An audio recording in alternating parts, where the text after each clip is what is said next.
Welcome to Relentless Pursuit with Marjorie Dudley. Real conversations with entrepreneurs, business owners, and leaders who refuse to settle. This isn't about overnight success. It's about the decisions, discipline, setbacks, and standards that shape extraordinary results. If you're building something that matters, you're in the right place. Hello and welcome to Relentless Pursuit with Marjorie Dudley. I'm really excited about my guest, Amy Schmidt, today. She is the CEO and president of CareAvailability.com and Retirement Connection Guide. Welcome, Amy. Thank you so much for joining. Thanks for having me. I'm so happy to see you again. I know, it's fun. We go all the way back to my Oregon days for those of you who know the journey. But I was so excited when Amy said yes to join me because she has an absolutely incredible story all throughout, really, but starting right from the jump of starting her business. So tell us, it was just easy and smooth and everything fell in your lap right when you started your business, Isn't that how it right? always happens? Yeah. Always. So tell us about that. So I moved from Tennessee to Oregon. In the first year I lived here, I was starting my business, super excited. All the things were falling into place. And, right out of the get-go, I had a competitor that was suing me for copyright infringement. Mm-hmm. Nothing really ever came of the lawsuit. They're actually great friends now and clients. Out. Yeah. We have a great relationship, but it was definitely trying to start. It's like moving to a new state, starting from scratch, selling advertising in 2008 during a recession, because that's when everyone buys advertising. Right. So right out of the get-go, I was kind of like facing that turmoil. Yeah. And were you always an entrepreneur? How did you discover that, hey, I'm going to go crazy I don't think I this knew business? I was, but definitely. I definitely sold the most Girl Scout cookies. I actually went to my grandfather and I was like, well, how about everybody's going door to door and all the other girls are too. What if you just bought the Girl Scout cookies and I sold them afterwards to everybody who forgot? So I was selling Girl Scout cookies at Target and the grocery store long before anyone else was. So that was 40 years ago. So I wanted to win the contest. So I asked, how many were the most sold last year? Got my grandfather to front it and then bought all the Girl Scout cookies. And I sold 25%. So you found investors early. Yes, I did. I love that. So you didn't necessarily identify you were an entrepreneur right out of the gate, but the signs were all there. Yeah, even in high school, we were trying to raise money for a church in Haiti or school in Haiti. And instead of like selling the bricks and the names to everyone door to door again, I put up a table outside of several churches. It just kind of caught people coming out of church. So I learned early to go where the people were instead of one by one. Go where the money is, go where the people are. I love that. So what led you to starting your first business was the Retirement Guide, right? What led you to starting that in the first place before you even got sued? Yeah, so I initially was moved out. I worked in senior living, and then I did a guide for someone else. I helped them start it in Nashville, then Birmingham, and then other states. And then there was a part of it I really, really loved, but the part that I really liked was kind of like connecting all of the dots. And that wasn't really the way their model was built. And so that's why I waited through my non-compete and then essentially started my own business where I could bring in the website, the networking, the guide, and kind of bring it all together. So at that point, I think I'd worked as an independent contractor for a while and became less and less trainable over time and kind of beat to my own drum. Right. And you really built something incredible because the events that I think I went to one way maybe 10 plus years ago, but they were incredibly attended, like looked forward to, and you really you brought people together in a really interesting way that were all essentially sponsors or advertisers in the guide. Yeah. And then they got to get together and meet and collaborate. What brought you that? How did you get that idea? Because that was pretty unique. So kind of with the guide, it's like, like I said, the guide, the website, the network, I really felt like bringing people together and to see like, oh, other people use this. Oh, other people have ideas with this. A lot of that was like, get the same energy in the room and the rest will come. And so when I first planned our first release party, even on my invitations, it said 125 expected. And my late husband was like, how do you know you're going to get 125? I was like, well, if you tell people you're going to have 125, at least some of them will be curious to see if you get 125. So it was unnerving, and it was definitely kind of putting it out there. But it's like, put it out there first and kind of like work towards it. And mentally, it's like, okay, what do I need to do to get 125 people there? Where do I network? How do I print this? How do I spread the word? What am I emailing people? How often am I doing it? And kind of working backwards. And even the people that were suing me at the time, I invited them and their company and anyone who kind of worked with us. It was an open invitation to everyone. I mean, that's just incredible, because I would think that I would be a little bit bitter and resentful, but you welcomed them. I was. What was how did Inside. you? Okay, how did you manage that mindset? How did you proceed forward? How did you get work done under the weight of the pressures of a lawsuit? Like, how did you navigate all that? Luckily, the lawsuit kind of came and went with no real recourse or anything. And but at the time, it was like I read a lot about Disney and kind of like their model, and one of them is just kind of like you're on stage, and then there's off stage. When you're at Disney, nobody walks from like Tomorrowland to Frontierland; they go backstage underground. And so on stage, I was very like, come, everybody's welcome. And then even in the car, my late husband would be like, I can't believe that they were there. And I'm like, I think it's great that they were there. Everyone else also saw that they were there. And it's just really separating that on stage versus off stage. Doesn't mean that I'm not authentic and I don't hurt and I don't have issues, Right. But it's just compartmentalizing that and like what feelings are appropriate for me to deal with right now with this audience. That's such an important lesson, that on stage versus off stage mentality. And you're absolutely right. I was actually just talking with a client about something, although I didn't have this great label for it. But it's important to be authentic, but we also do need to, put issues aside if we're going to lead as our best selves. Right. So that's really what you're describing. Yeah, and I think that you can have a hard time, but one of the things that I can attribute my success and the success of other people I follow is that resilience. It's, how do you come out of it? And so like when I was being sued, we had just moved 2,000 miles. I would cry in my closet and, kind of pull it together. We were under contract for a house. And I remember crying with my mom, I'm like, what have I done? How have I done this? She's like, well, maybe it's not the best time to buy that house. Take the money and fight. And so that's what I did. And I also, always being a connector, I'm like, I don't even know how to do this.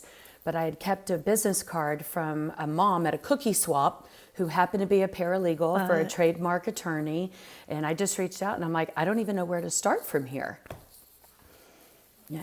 That's interesting. So, so often we can look in the rearview mirror and see these little threads woven in our journey that gave us the next right action, but we never could have known that back then. So, I don't want to spend a ton of time dwelling on legal issues, but how did you get through it? How did you fight, or what did you end up In all having honesty, to I just do don't just to think protect that they were expecting a fight. Sometimes it's just you just try to slow people down, and that's what it became apparently. I was like, they were just trying to slow me down. So actually when we had the release party, and we did have 150 people come to our first event. Nice. Afterwards, when it was just me and my family and my best friend, my first toast was to that company. Because of that company, I learned what I was made of. I learned how tough I could be. I learned that my mom was a great sounding board and gave her the opportunity to be that mom and to be that voice. I gave my husband the opportunity to be the strong guy that I could lean on instead of vice versa. It made me see how resilient I could be. and how tough I could be. And through that lesson, it learned like this too shall pass. I love that. What I hear you saying is even in the difficult seasons, there are gifts. Even if we don't want that season, we don't choose that season, but there were gifts from that season that you may not have gotten had you not gone through that. Very much so. And also the gift of like some of what how you grew stronger in that time. So that's incredible. That's incredible. I do think that like you never really see it when you're going through it. It's just too hard. It's like when you're swimming, you can't really always see the shore. You just see the water, But I think that attitude of gratitude is, you knew my friend Krista, and when she was sick, every day I was just really struggling in her last week before she passed away to just be grateful. And I'm like, I'm grateful for this time with her today. I'm grateful that I got to spend this last week with her. And one day, all I could come up with is, I have clean water. Some people don't have clean water, but I have clean water. And that was what I was grateful for that day. That's such a perspective that even in the darkest times we can, if we try to put our attention there, we can still at least find something. Do you want to share a little bit about Krista? Because I know she was such a close friend and she worked in the business, and it was very difficult for all of you. We don't know where pain and struggle and loss and challenges are going to come from, but what was that season like? And tell us a little bit about how it was navigating a company when a significant team member was going through so much. Yeah, when I moved from Tennessee, she was one of the first people I met, quickly became my best friend. I was probably only one of hers, but she was just a bright light for everyone. And when she found out she had cancer, and so she was on our team, our whole team was very close with her. And I really honestly believed that she was going to beat it up until the end. I didn't know enough about cancer and the stages at that time.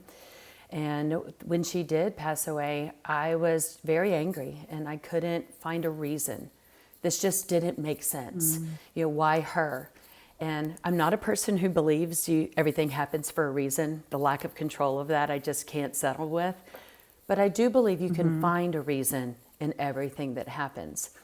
And I really struggled during that time to find a reason. It made no sense. And that's why I really doubled down on being grateful and finding something every day, particularly that last week, to be grateful for, even if it was clean water. And I still never could really reconcile why.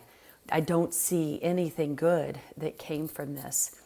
And it wasn't until a year later when my husband also found out that he had cancer. And then it was like, this was the training ground. That's why I had to go through that to be equipped to be able to handle this next chapter. What are you thinking when you find out about your husband's diagnosis? Like after just going through such an incredible loss with your team member and best friend, what are the thoughts that initially came to you? You've done this before, you can do it again. You've done this before. Okay. And I was like, and these are not the same circumstances. It's not the same. So it's on one hand, again, compartmentalizing. I've been through this path. I've learned some tools to navigate this, but this is not exactly the same situation. So it does not mean it's going to have exactly the same outcome. So don't go there yet, but use the tools that you developed and learned to fight and to help him fight and to help the people around you accept if they don't want to fight. Did it ever cross your mind to have a why is this happening again, or why us, or was that just not in your nature? Because I think I might. In fact, I know I would probably have that thought. That was a really tough year. I lost Krista. I lost another really good friend. My husband got diagnosed. COVID happened shortly thereafter. Right. And so one thing I kind of kept coming back to was good things don't happen Bad things don't happen. Things happen. You hear all the time, why do good things happen to, or bad things happen to good people? It's just things that happen. We get to pick the lens that we look through. And was it an opportunity to learn and grow? Even though there was really awful outcomes from it, but maybe that leads us to something else. And it does help if you kind of come into it with that attitude, knowing I'm not going to see it during this time. And I will tell you, I'm not Pollyanna. It was not all sunshine and roses and unicorns during that time, but having the idea to look back and to choose to see it. So in that season, I love the balance of not being Pollyanna, but also understanding that we can learn and grow. And again, there's gifts in that. But how did you, consciously or unconsciously or looking back, how did you stay focused on the team, the company, the growth, business development? I mean, those are the things that tend to, somewhat get put on the back burner when we're going through a lot of difficult things. What kept you, or did you keep focus? How did you keep focused? All the things. I would say it's like, I cannot control the circumstances. I can control my behavior, and then we'll see what happens with the outcome. And I'm very fortunate that I have a very, very strong team. And a lot of times I had to remind myself when I'm like, I have a strong team, thank goodness. I had to give myself credit for building that team. And so when I would get weak on myself or I would get down on myself, I'd have to, and thank them, thank you guys for carrying me through this, is to give myself a little bit of credit for building that team. And that team didn't get built overnight. That team didn't get built because I hired good enough, because good enough doesn't live here. There was times when we worked short, when we didn't replace Krista, but my team definitely rallied around me. We didn't even tell anyone that my husband had cancer for almost 8 months.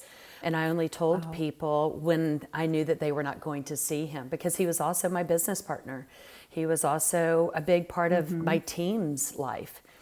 And I will say that during those couple of years was actually the worst manager I've ever been in my life. I was not at my best. I was not focused. I was a little bit more reactionary than normal. But luckily I have kind of filled the bucket of my team at the time, and they gave me a lot of grace and a lot of forgiveness during that time, and really picked up the slack. But I would not have been able to do it without those team members. Well, kudos to them and kudos to you. Let's talk about how, because we never know when we're going to need something, but when you need it, you have to have already had it built. Right? Including a good team, a good attitude, all the things. So what do you attribute building such a strong, cohesive, dedicated, passionate, loyal team? How did you do that? Because some leaders struggle with that very concept, and maybe, what are your insights there? We have a creed that actually you helped us, encouraged us to write years and years ago, and it is on our website. We live and breathe by that creed. It's not something on a wall. We actually, when we do our Monday meeting, even with people Zooming in remote, we cover one thing about the creed every single week. Something we need a reminder for, or something that we need to focus on because we're not doing it. And one of the things in our creed is hire character and train skill. Oh, I love that. I love that. How did you, where did that come from? I mean, there must be a reason you chose that. And it's hard to get around because resumes can look good, or sometimes we might need someone, or sometimes we might have someone on a team. I see this a lot with leaders. We have someone on a team who's maybe showing the skill, but the character's a little shaky, but, I don't want to let that person go. So how did you get to that point where that was one of the most significant items, or one of the most significant philosophies? The biggest thing is do we like them? It's amazing when you can if somebody seem trainable.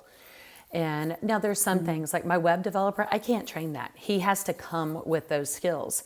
But when I'm looking at several different people that have similar skills, I will take someone with maybe a little lower skill with high adaptability, high likability, high versatility over really rigid but amazing skills.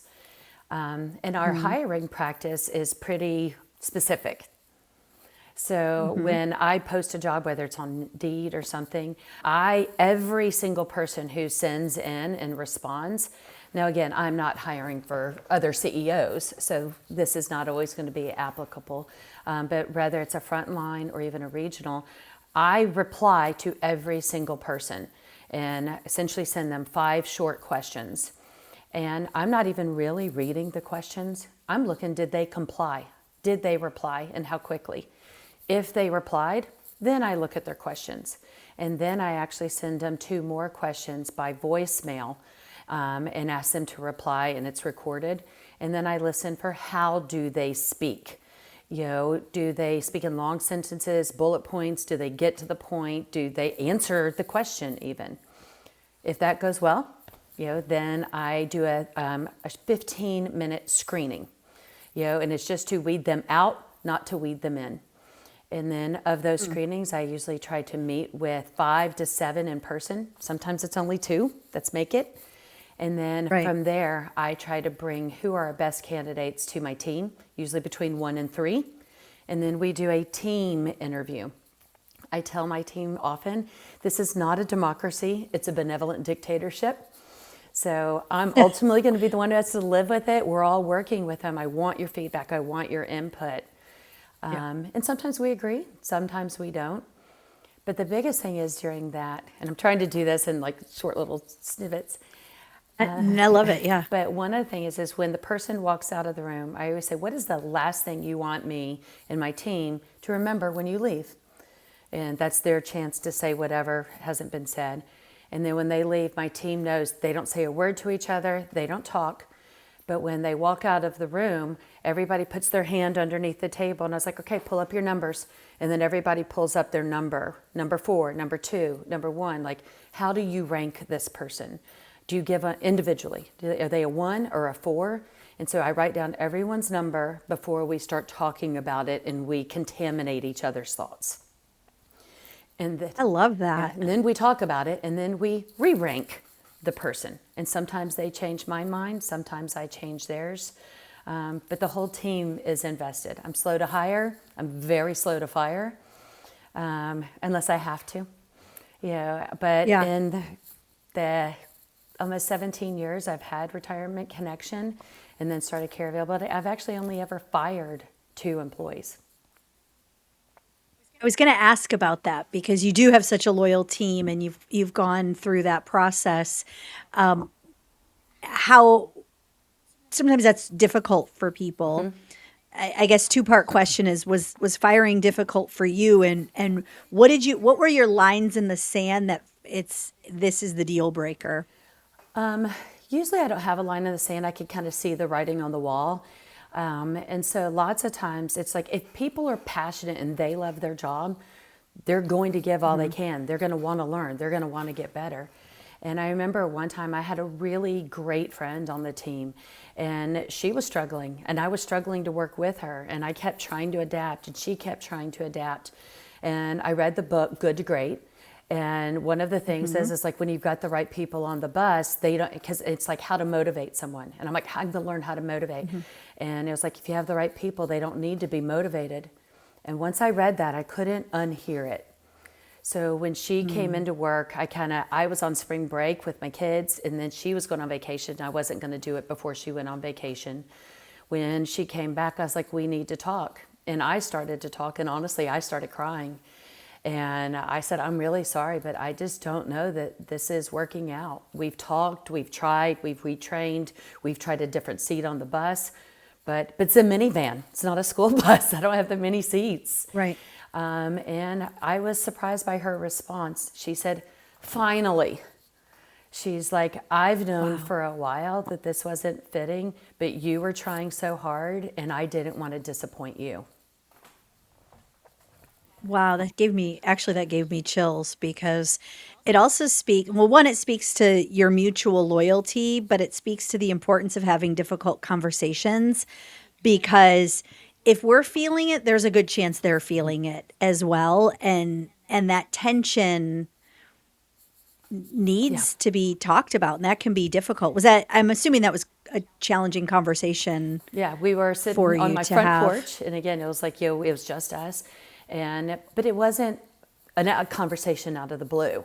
We had like, you seem to Yeah. be struggling here, but this is important. When you're scheduling appointments, you're not grouping them together. I mean, so it's like, it was about scheduling. It was about time. It was a lot of things. It was about what she enjoys doing. Why does she enjoy doing that? So we were mutually kind of talking about this for about 2 months and trying to see if we could get through it. And then ultimately, when she gave notice, I said, well, how long do you want to take? How would you like this transition? So we transitioned together. And then she actually announced at one of our events, I'm going on to pursue other opportunities. If you guys know of anything, this is what I'm great. Gave her the chance to leave with grace and dignity and maintained our relationship. She and I are still great friends. She volunteers for several events that I put on.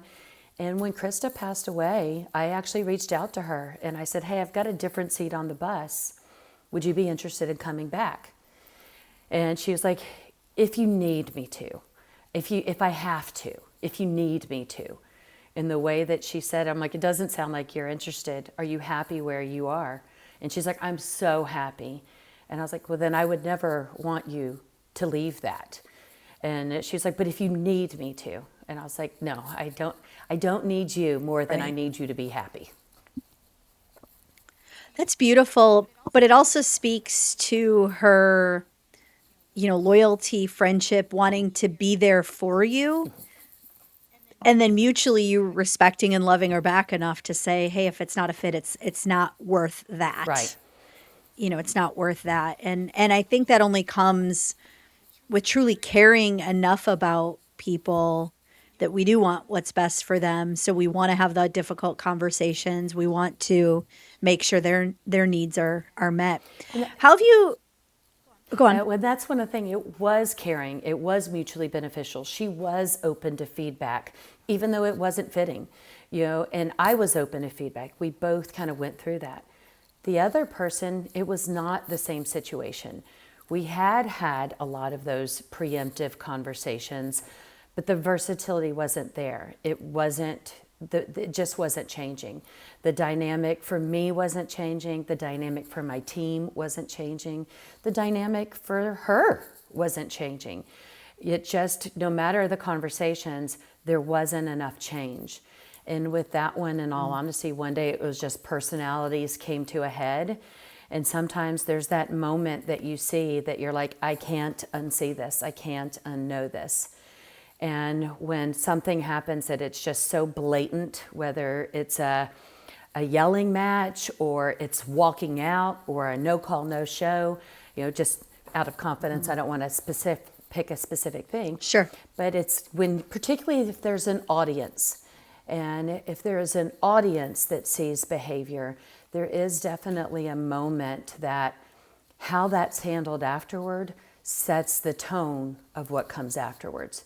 And sometimes, it happens in that moment, whether you wanted it to or not, unfortunately.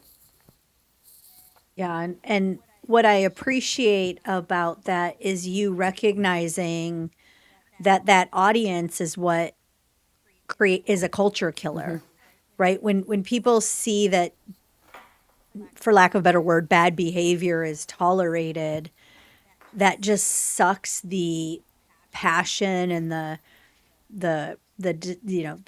hunger from other people, because it almost feels like a personal affront. Not that I can speak for everybody, but it can feel so like, well, if this is going to be tolerated, what's the use? And so, it's a really important point. Very much so. Like, had the exchange been just between us, in all honesty, it had been a couple of times.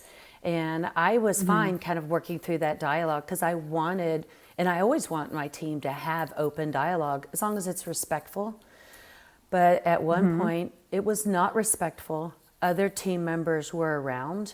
And at that point, it does affect the rest of the team.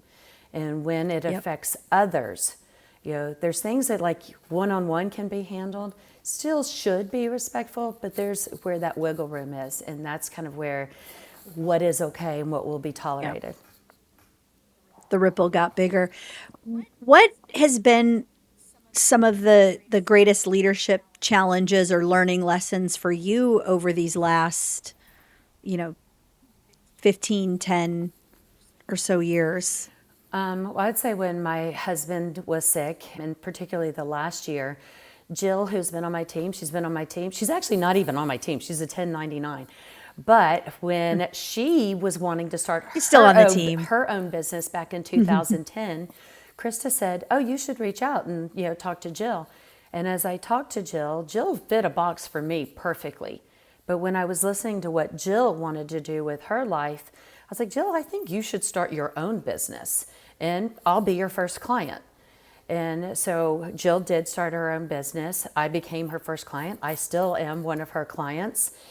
She's done different things over the years, but my team was very adaptable. And like I said, higher character, trained skill. Jill had never done QuickBooks in her life other than for her own business. And she became my accounts receivable. She learned to do that. She was very diligent. She has a high skill set. She's very versatile. And those things are sometimes much more important. Anybody can take a QuickBooks class. Doesn't mean she's the expert on it, but she could learn it. And so looking at kind of going through like the trials, it's like repositioning some people on the bus. Some people had to take over things that I was doing. I had to take over payroll that I had never done. So a lot of us had to shift in our seats a little bit. Yeah. That's a lot of flexibility, a lot of seeing people for who they are. We have a saying, you see people for who they are, for who they can become, not for who they are right in the moment. And so I see you living that. Was that learned? Is that something that you feel like you've always had a part of? Is that something that you've worked to hone? I think it is part of our creed and part of our culture. I say early on, every job description has that thing on the bottom that says other duties as assigned. And I tell people on that first 15-minute screening, I was like, other jobs say other duties as assigned. I need you to embrace that other duties as assigned is the part that you walk through the door. If you don't like unpredictability, if you can't live with a little bit of lack of structure, but you can't also conform. I was like, there's going to be a lot of flexibility here that if that's not an environment you work in, this isn't the place for you. And when we're on the team interviews, my team asks several questions about that. Tell me a time when. How has this worked out in the past? How would you describe yourself in this situation? And even at our big parties, I introduced my team. It's like, they do this, they do this, they do this. I was like, and I'm Amy, I'm other duties as assigned. And so it's not something you get thrown, it's something you embrace. We do have our responsibilities that we must do, but there's a lot of things that we can do in order to help each other or to support each other during those times. But other duties as assigned, you walk in the door knowing that's a big part of your role. Like it's the table stakes, right? Just to even play, right. You've gotta come in with that. I love that.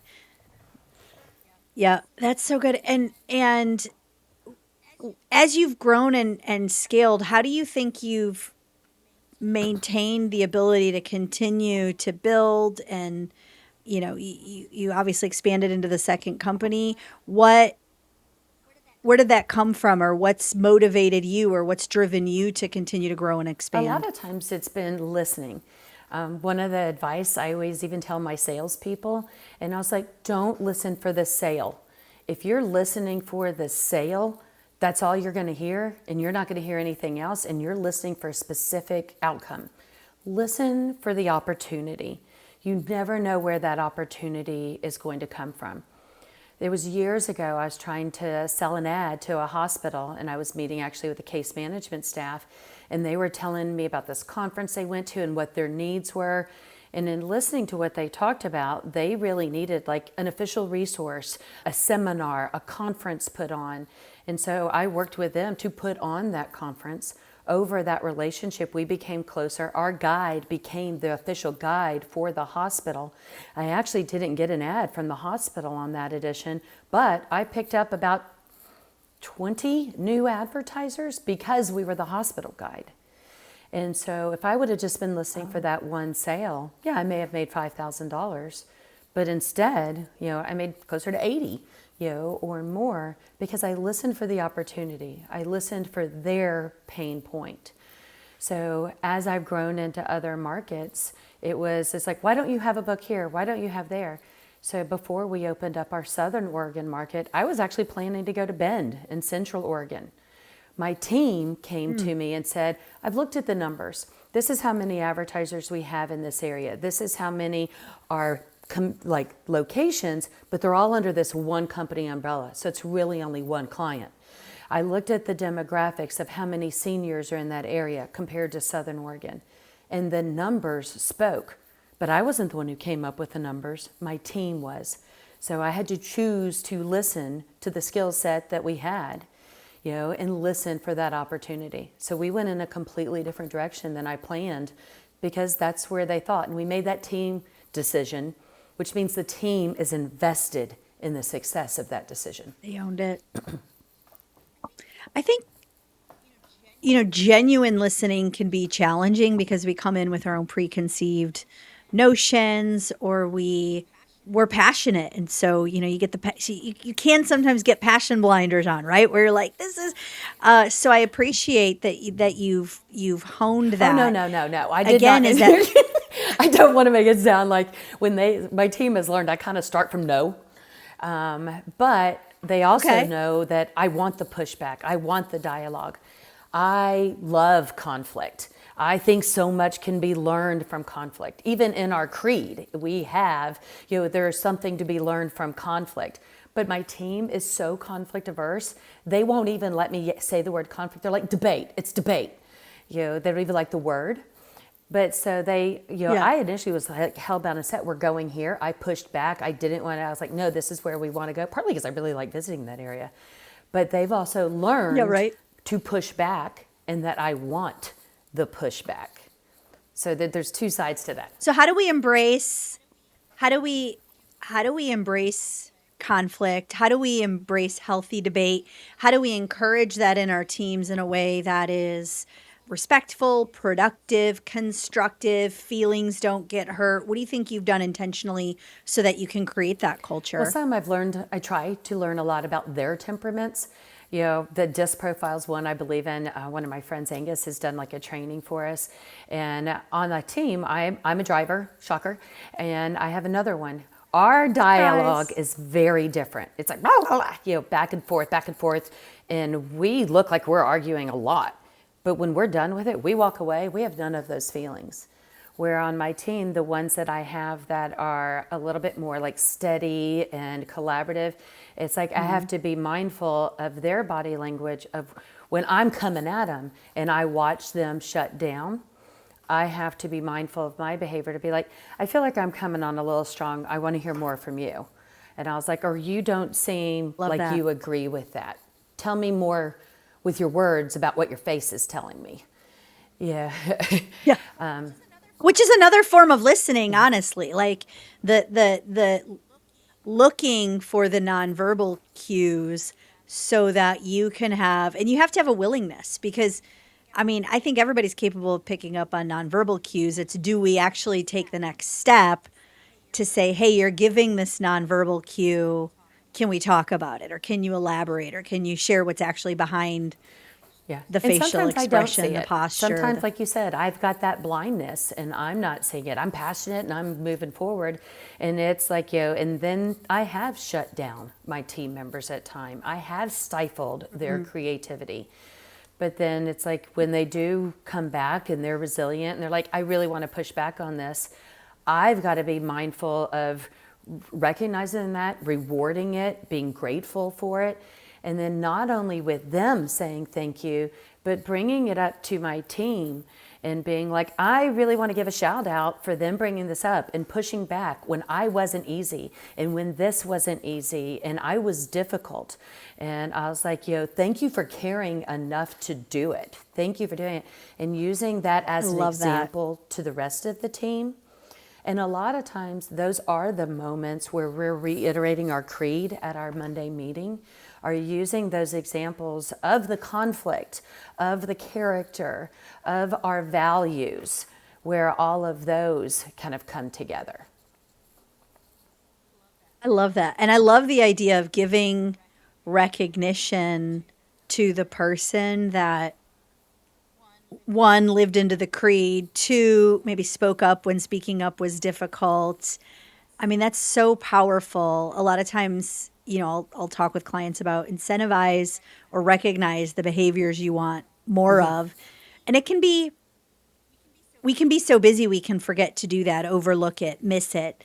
And so that's just such an awesome lesson. Amy, where do you feel like you're still growing as a leader? Where is there still more opportunity for you personally? There's definitely times where I get focused on working in the business instead of working on my business.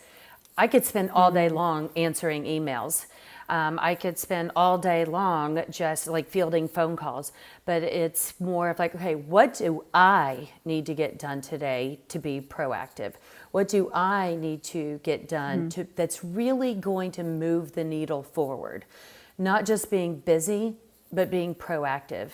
And sometimes, particularly if it's a hard day or an emotional day, you just fall back on what you like to do or what you know how to do, and not really like stretching into those areas.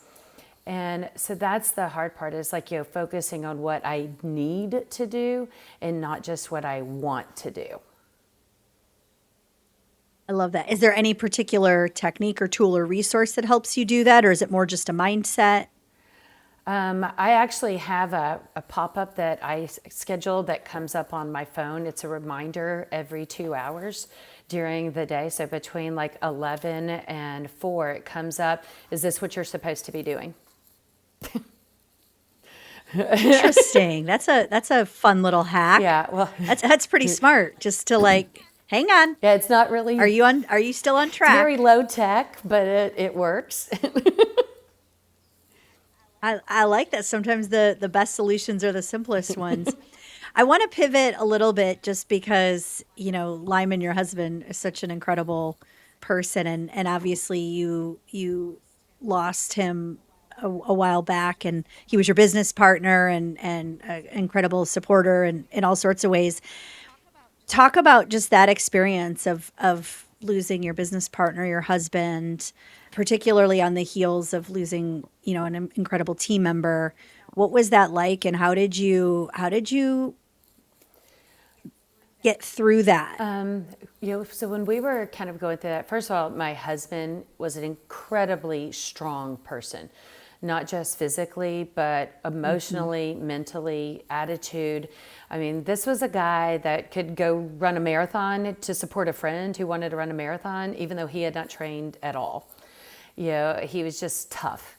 And so, his example, it's like you want to show up for people that show up. And so kind of going through that, and we were strong for each other. There was a lot of what we talked about that our kids will never know the conversations that we had. My team will never know those conversations. But there's also members of my team that I had very honest conversations with, about my husband in that journey. A lot of my team I'm very close with, and I remember telling them, I was like, if I knew I was doing this for 20 years and being in stage 4 for 20 years, I could do it. If I knew it was 6 months, I could do it. It's that limbo of not knowing and that constant turmoil.